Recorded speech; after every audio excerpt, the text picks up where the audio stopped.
So it's June 2023 and I've got my little man working with me in the garden today. He's doing a good job, I reckon.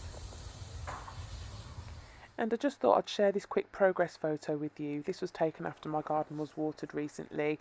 It's a part of my border where I've tried to do a bit of jungle style planting, lots of layering, different colours, different shades, different textures, different sizes of leaves, and I'm really happy with how it's coming along. Okay, let's talk Cordylines. So here's my daughter underneath, an absolute stunner that we saw at a theme park that we went to.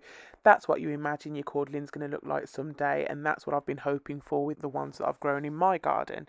So I've tried my hand at it. Here's the first Cordyline australis that I've ever bought and grown myself, and here's the second. I wasn't that happy with this one actually. It was a bit floppy and it looked nothing like the picture that was on the website, which I'm showing you now. However, I persevered with it. I stuck it in a pot and eventually stuck it in the ground. And it's also included in my Tropiclaude title shot there in the top, just behind the squirrel. I went on to buy several different types. There's a Torbay Dazzler here. I bought several red stars, an emerald star and a magic star, which I really liked. I love the red in the centre of that.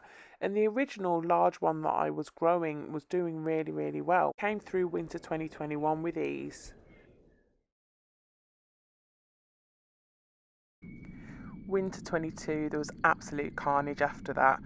A lot of plants struggled to come back. Here's a throwback from February. So there's where the old growth point was, and it's from there that I've pulled out a few of the leaves this morning. As I pulled out, they pretty much fell off in my hand. I lost the red stars as well. They just couldn't stand up to the continuous cold and wet.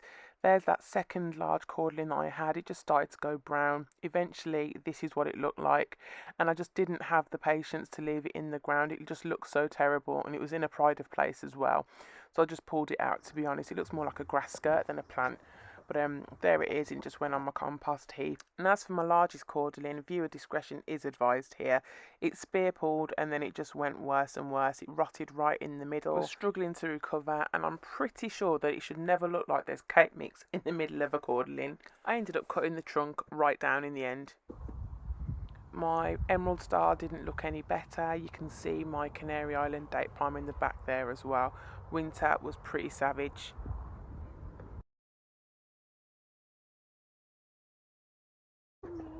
So here we are in the summer, and this is what my Cordyline has been cut down to, about 1.5 foot of trunk. I've left it in the ground. I didn't give up on it. I've just left it here. The ends of all of these leaves were brown, so I just cut them down, and you can see there the old main trunk, dry, nothing coming out of that. I was getting ready to give up on this, to be honest, and then I gave it a check this evening, as I do from time to time, and have a look what I found. It's small, but it's definitely there. Can we see that? There's a side shoot. Yes. There is life, folks. There is life. And there it is. I don't care how small it is. Something is happening. It's not dead. I'm very happy about that. And I'm hoping that there's going to be more just like it.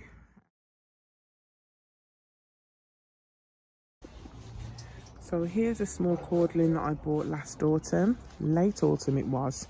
It was quite small in a pot, and I knew if I left it outdoors it would be absolutely decimated, so I brought it inside the conservatory, and that's the only reason I believe it's still alive today. So as you can see, I didn't completely give up on Cordylines. I did fall out of love with them for a little while. I've surrounded this one in little impatiens as well for some colour, and there that one is.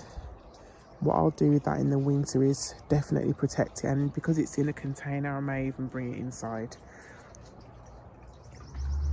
I know, I'm a sad waste of time. Here's yet another Cordyline. It's a baby one. I just couldn't resist it on a local garden centre trip recently. It was only £3.45, and it's called the Pink Champagne. And I imagine that's to do with the beautiful pink that you see at the centre of this one. Really, really small. I keep it on my new living wall, and I'll be showing you that in a video coming up soon. But I just couldn't leave that. Would you leave that for £3.45? Okay, so I know that red stars are pretty rubbish at being hardy. They don't do very well.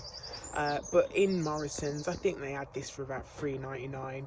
So I bought it to break up some of the green, and I've just left it there, knowing that it's probably going to be more like an annual for me if I try and get this through winter. But at £3.99, I've just accepted the risk, to be fair. I'll probably give this one a goodbye ceremony in November. And while we're talking about colourful cordylines, it's worth mentioning it's commonly known that the more colourful they are, the less hardy they are. So you've just seen the pink champagne and now the red star. I've accepted the risk that comes with those. But for my zone, which is pretty much the zone 9, the greener cordylines are considered the most hardy. And that's why really I should make sensible choices for my garden. And that's the reason why I've done this.